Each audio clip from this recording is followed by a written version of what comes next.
let me turn that off before my videos get banned. That is Water Under Bridges by Gregory Porter, I believe that is. Yes, Water Under Bridges. Oh man, water under bridges that have already been burned. That is a fantastic lyric in that song. Water under bridges that have already been burned. How many of us have burned some bridges in our lifetime that, ooh, if we could get it back? Hey guys, good morning, good morning, good morning, good morning. I am Keith K.L. Belvin, crisis specialist, author, and educator.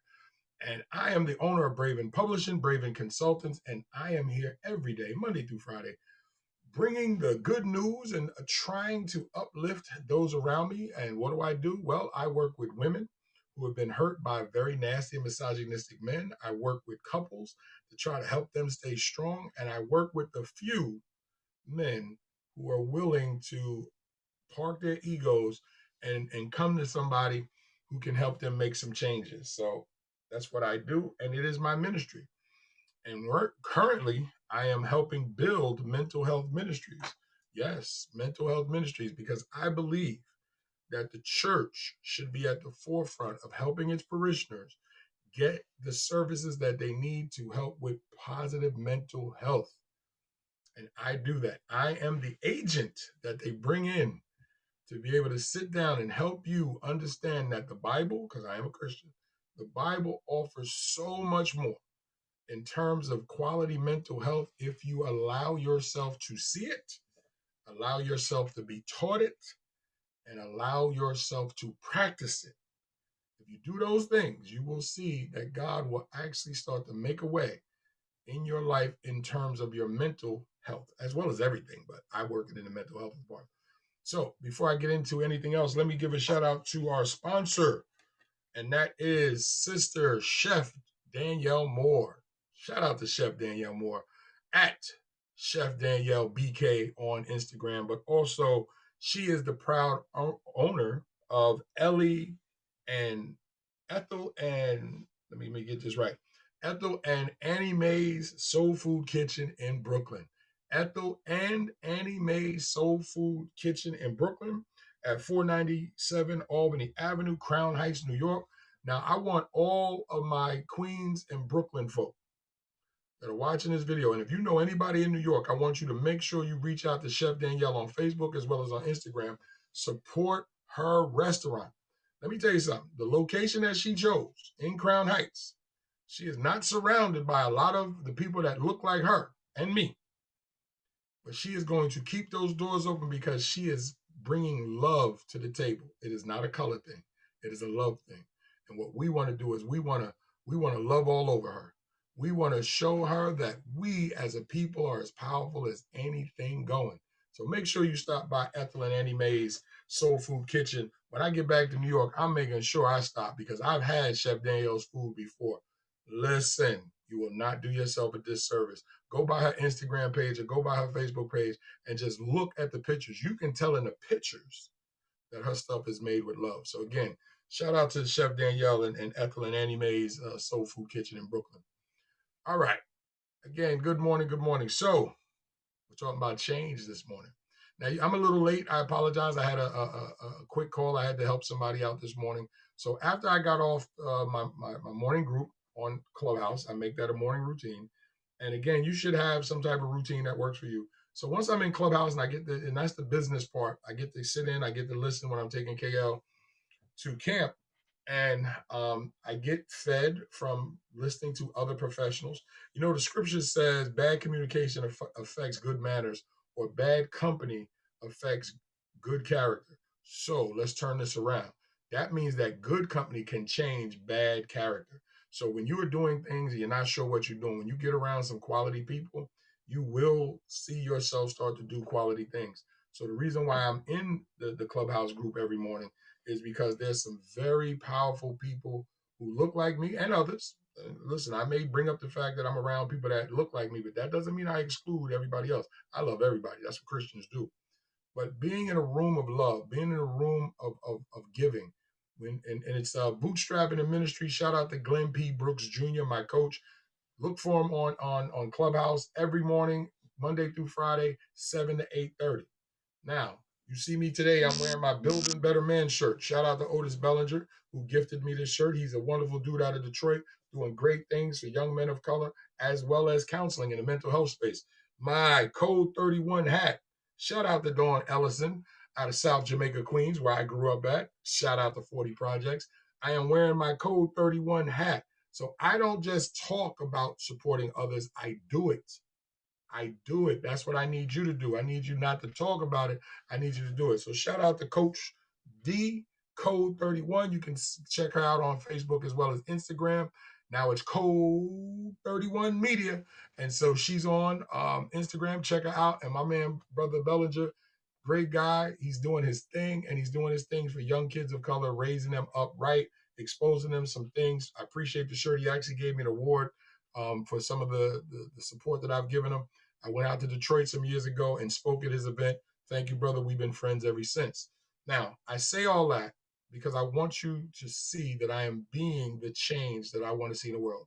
Gandhi says, "Be the light that you want to see in the world." So today, I want to have this conversation on July 1st as we move into the second half of the year. Are you scared of change? Now, the one thing that I've come to learn as a crisis specialist, right? I have to identify what it is that's hurting people. I have to identify what's hurting you. And once I can figure out what's hurting you, now here's the crazy part is people will hire me, set up counseling, and then they'll literally resist letting me know what's wrong. So my job is to use my talents to draw that out. Once I can draw out what's wrong, now I got to support you as we purge that. Now, once we purge that, we have to replace that with what's your new direction.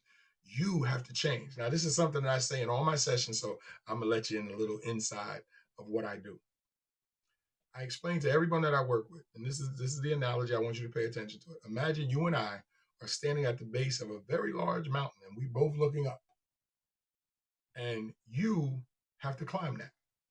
Now, wait a minute. You have to climb that with a large rock on your back. The large rock is your problems, your trauma, your issue. Now, remember I said you have to carry that. My job is to travel with you, to help support you, to encourage you, to keep going. Now, if need be, I will stick these big, large shoulders under that rock and hold it up while you run to the bathroom, take a deep breath, whatever it is, and then I'll pull my shoulder back and you got to carry it. I don't make any promises except this one.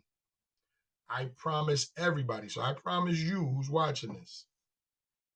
As you travel up that mountain, the rock gets smaller. Did you hear me? I promise you, as you travel up that mountain, the rock gets smaller. And when we reach the top, now I didn't say if, when we reach the top, and you're like, I made it, the rock is gone. God is going to place a new rock on your back. But here's the caveat.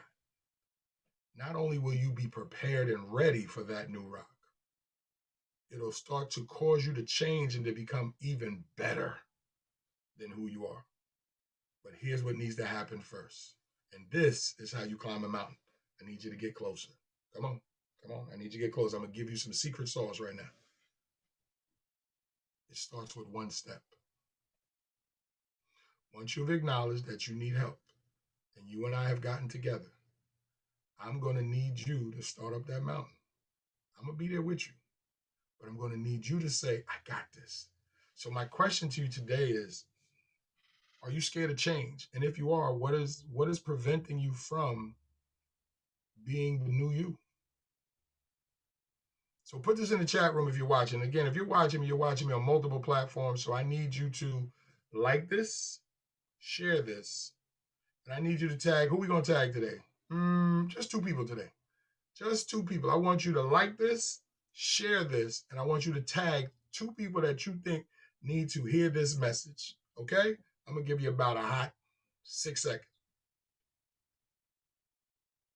Okay. You should have done that by now. So now let me ask you who's watching this. And I don't know who this is going to go out to, and I don't know who needs to hear this. Think of one thing that you know you need to change. And if you're brave enough, put it in the chat room. Name one thing that you need. There might be a plethora of other things. I need you just to put one. Put one in the chat room and tell me what it is that you need to change. And I'm going to tell you why I only said one thing. Because sometimes it just takes one thing to work on to show you that you can work on the other things. I made a decision last summer to get a coach, a business coach. Now, I had a mentor. Shout out to Brian Groves from Italy. We talk every 4 to 5 weeks. That's my dude. Love him. Slow lane coaching. And he's been traveling with me since 2015, where he just reached out to help a brother. And I appreciate him for that. Love him to death. We've grown into be very good friends, and I've never met the brother and never broke bread, but I'm planning to. I am planning a trip to Italy because I want to go break bread with my man while we're still here together on this planet. But last year, I needed to do something different. I needed to change. So I decided to get a business coach. Now, it was a financial investment into myself. It was a financial investment into my future. It took me, before I did it, to sit down with Tiff and said, do you think I should? Now, let me tell you what's interesting. Glenn P. Brooks Jr. is my business coach. Check him out on YouTube. Check him out on Facebook. Definitely check him out on Clubhouse if you got a small business or even thinking about being an entrepreneur. Glenn reached out to me 2015 because he saw me on Periscope, loved the messages that I was giving, and reached out and said, brother, I like your style. I would love to get to know you better. And I would love to work with you because I think you have $1 million business that you're sitting on. Now, if you're like me, well, you might not be, you can't be like me. There's only one me. But being who I am and being a New Yorker, former New Yorker, I live in Delaware now. When people reach out to you and offer you things, you go, what you want? What you after? Okay. But Glenn was genuine. He didn't mix words. He said, look, I'm a coach. And I just think there's some things that you could do that would really bring some life to what you're doing. I heard it, but I didn't react to it. But let me tell you what Glenn did. Glenn kept the friendship going. He reached out. He liked the stuff that I was doing. He'd reach out, brother, I love that. Boom, boom, boom, boom, boom. And every 4 or 5 months, he'd reach out and go, yo, just checking on you. If everyone get together, I'm here. And it wasn't overbearing. And it wasn't really forward, not demonstrative. He was just, this is what people do. And he's in business. Never shied away from that. But in turn, it got me to watch what he was doing, watch his periscopes, respond. Of course, somebody responded to me, I'm going to respond to them. And I got to watch the brother grow organically. I got to watch him change. And in watching him change, it gave me motivation that, wow, I like what this brother is doing. So, of course, it made me start thinking of what I could do since we were doing things in a similar space. But here's what I didn't see at first. I was looking at his business. I was looking at his success, and I was looking at the changes he was making. What I didn't pay attention to right away was that we were the same type of brother. We had traveled some of the same paths. Even our marriage situation was the same, having been married before and now happily married now. So much was similar that all of a sudden I started to pay closer attention. And I started to see this brother as a resource to what I could be if I started to make changes.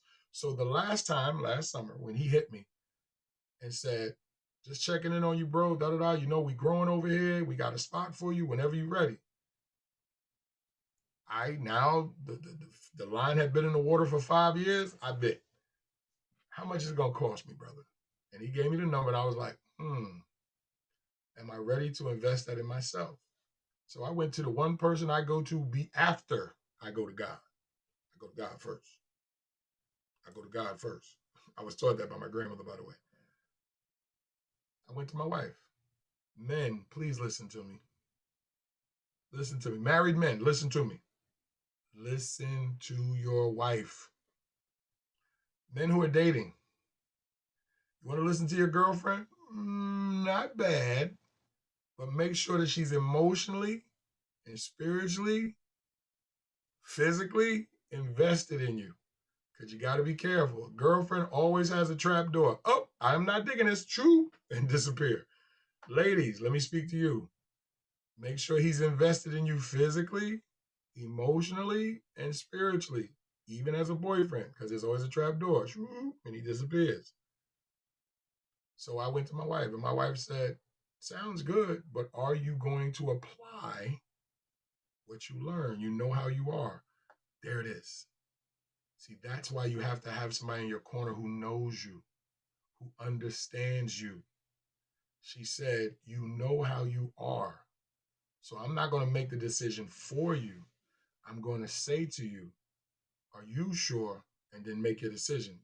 And then I made that choice, which means I now made the decision to change. And let me tell you something. In this past year, the changes that I have made has opened up the door to some tremendous opportunities. Now, I have to work and I'm busting my behind and I'm nowhere near where I should be.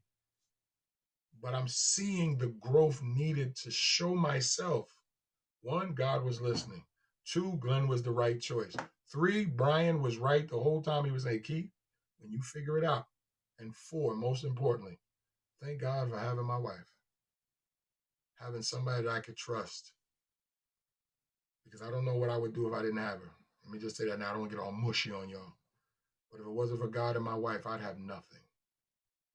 You can have all the money in the world that you want. God bless you. I'll trade it over with God and my wife any day of the week and twice on Sunday. So I don't know who needed to hear this morning. I don't know who needed to watch this. And I want to ask you this question. What's stopping you from changing? What's stopping you from shedding the pain that you had from that previous relationship?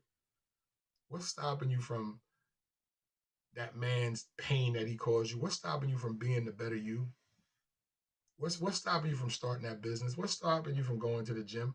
Listen, I went to the gym last night. I did not want to go. And I'm not making excuses, but I went. And I spoke to my partner while I was sitting in the car and was helping him out. And the whole time I was looking at the gym like, I don't know if I really want to do this.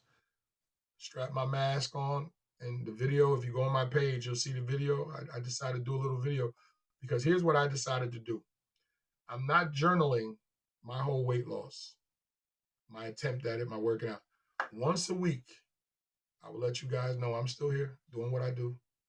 I'll do some type of video or something once a week. The reason why is because I'm not inviting everybody in on that because I don't want everybody's input. I really don't. This change right here is personal. But I put it out there because I know some people listen to me on my page. And I want you to know, big brothers and sisters, we got to stay alive. And whether you want to go or not, if you know you're not where you need to be, go. I'm actually pretty good. My blood pressure is if I told you, you wouldn't believe me, 131, 125 or 131 over 77. Cholesterol is low. A1C is down to 6.2.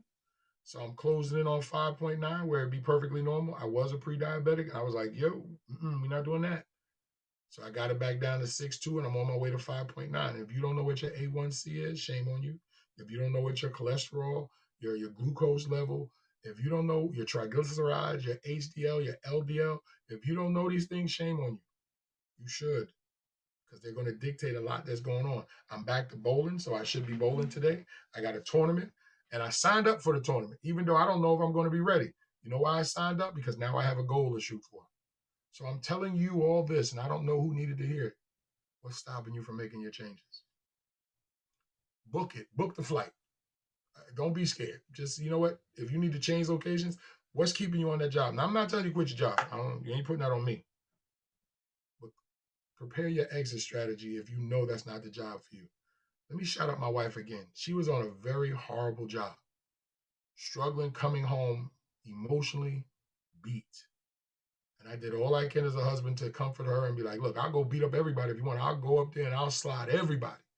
Now, you just got to raise some bail money. Racial tension, all type of foolishness. Under using her skills, overwhelming her mental. So you know what I tell her when those situations happen? If you want to quit, quit. We'll make it. Because my wife's mental well-being is more important to me than the job. So I was like, if you want to quit, quit. But that's not her style.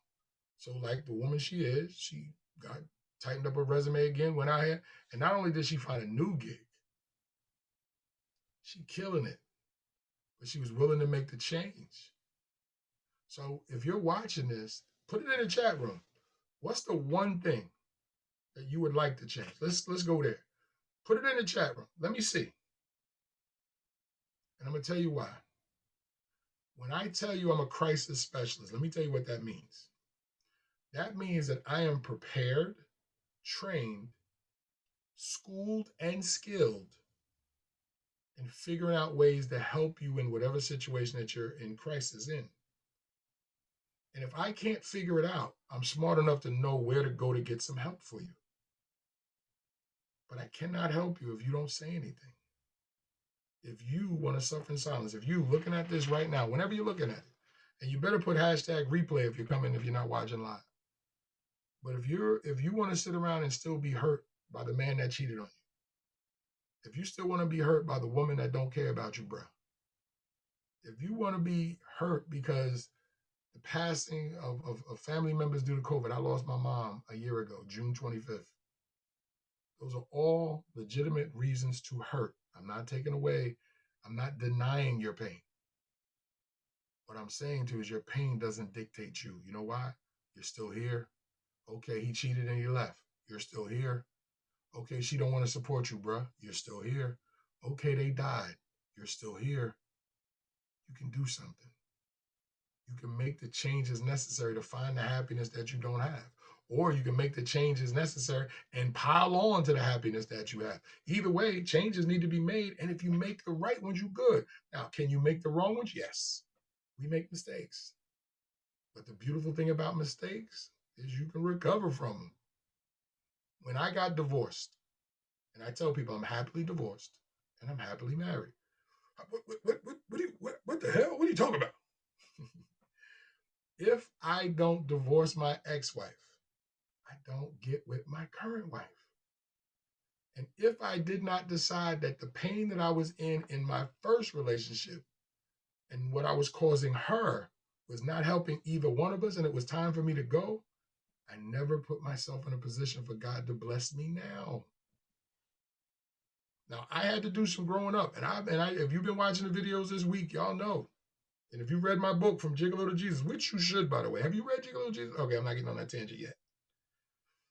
But in my book, I tell you all the trash that I did. And I've said all this week, I am sorry. And I want to say this again. I'll say it every day if I have to. Let me look right in the camera. And I don't know who needs to hear this.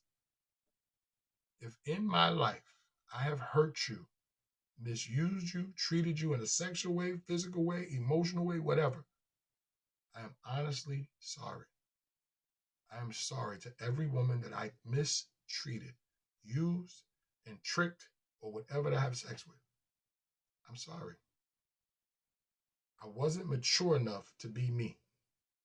I wasn't mature enough to understand what God wanted me to be, even when I was growing as a man of God.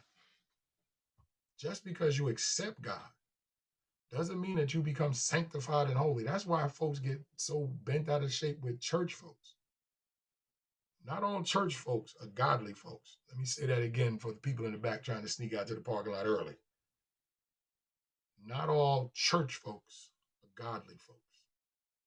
Because to be a godly person, it ain't about the church. It is about your relationship with God. And my relationship with God is forever changing. Because as I grow, he shows me new things, like any father would. And I have to then accept those new things and figure out how I'm going to operate on that level. And it's hard because you look back at the level that you was at and go, I want to stay there, Daddy. No, God says, nah, not happening. Let's go. Think I'm lying? Look at Moses. Moses was on that mountain. He was good. Back to Egypt? Go ahead with that foolishness. Guan, boy. Guan, God, I'm not going. And God was like, oh, yes, you are. And then Moses went. Look at Paul. When he was Saul, he out here killing people, murdering Christians, men, women, and children. Ha! That's for your phony religion. So God blinded him.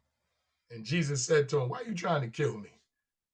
Now you're going to hold this. Now you're going to be blind for 3 days. Let me tell you something. Look at me. Listen to me. If you went blind right now for 3 days, what would your life be like? Now imagine that. But now imagine being a dude who's wealthy, but you got enemies. And you're on a road that's known as Thieves Road. And you got bank. You got bank, bro. If you've ever seen Step Brothers. Now imagine that they're taking you blind now. And this is the Damascus moment, so pay attention, my Bible thumpers. They're taking you to the house of a known enemy. Ananias was a Christian. You're taking me blind with all my paper, all my cheese, and you're delivering me to the enemy? Oh, I'm dead. Them Christians going to have their way with me. I'm dead. I'm done. As soon as I get there, they're going to kill me. They're going to rob me. I'm done. But God had already went forward and told Ananias, Paul, Saul, the one you know as Saul, is coming. I need you to take care of him. What? That's the guy killing us. Yeah. He'll pay for his crimes. Just take care of him. And for those 3 days, the enemy took care of his enemy. And in 3 days' time, the scales, the skin covering his eyes fell off. He was a new person.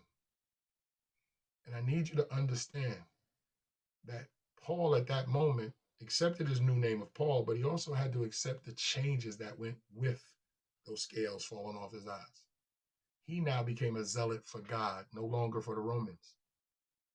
And here's what I want you to understand, and please listen to me. I'm preaching the word today. I need you to hang out with me today. Listen to what God told Ananias.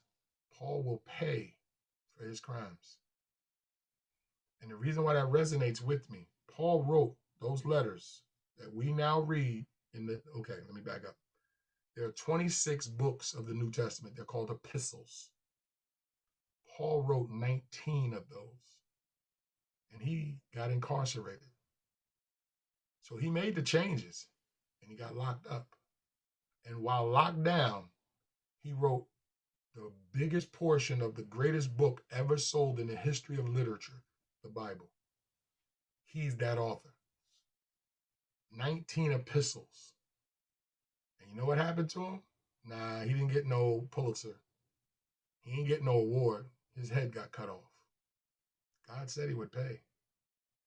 But how many lives did he change when he changed? How many people were better when he changed? Come on now. If you want to run around your office today, you want to praise the Lord, and if you ain't even into the Christian faith, don't tell me you didn't feel that. Don't tell me that you didn't feel that. Because you don't have to be a Christian to understand what I'm saying. What's stopping you from changing? What's stopping you from today saying, I'm going to reach out to Keith and I'm going to set up some counseling because I need some help. I'm going to find the money. Yeah, I said it. I'm a professional. It's what I do. And yes, I get paid for what I do. But I'm not robbing anybody. You call me, I come. You sign up, I'm ready. And when I'm with you, I'm with you. That hour I'm with you, I'm with you. My phone is not ringing. I'm not sidetracked. I'm not rushing you and anything else. That hour, I am there to try to help you change your life. And then I'm going to give you some things to take with you. So the next time I see you, you'll be able to go, yo, Keith, it's working, bro. Okay, let's go. And I made that commitment because God spared my life. Now, is my head going to get cut off for the stuff I did? Maybe. Am I paying for all the things that I did and the nastiness and the lies that I told? Mm-hmm. I'm not going to share how I'm paying, but I'm paying. Has my relationship took some hits because of the way that I lived my life? Yes, it has. But that's why God blessed me with the wife that he did. I'm going to let you in on another secret. Before Tiff and I got together, I prayed and said, God, send me somebody who understands me. I didn't even ask for love.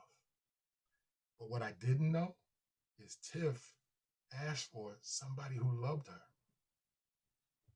So God knew then too, before Tiff and I even got together. He heard her prayers and heard mine and guided us to each other when we had already met 5 years earlier. And I was cheating on my wife. Tiff found out. You know how she found out? She trusted her spirit and said, something don't feel right. We went to the movies. And she said, are you married? I said, wait, let me explain. Cut off. She said, I don't deal with married men, and cut me loose. And I said to her, my partner, right there at York College, Jamaica, South Jamaica, Queens. Shout out to York College Cardinals. I said to my partner, Teflon, we call him Tef. I said, yo, Tef, man, someday me and her gonna be together. That's my little diamond in the rough. So as you see, I spoke it into existence. So now let me speed back to where we are. I don't know who's watching this today. And I asked you to share it with 2 people. I told you to tag 2 people. Now, there should be about 10 that you know need to hear this message. But okay, I'll take 2. And if you didn't like this, why? And if you didn't share this, why? And if you didn't tag 2 people, why you hating? Come on now. I can't do what I do without help. I need your help. I'm not scared to say it. Word of mouth is a mother. You're not going to do that. Because somebody or you need some help. And that's the crazy part. That's my coach's hashtag. We all need some help. He could not be more right. Shout out to Glenn P. Brooks Jr. Because he honored God.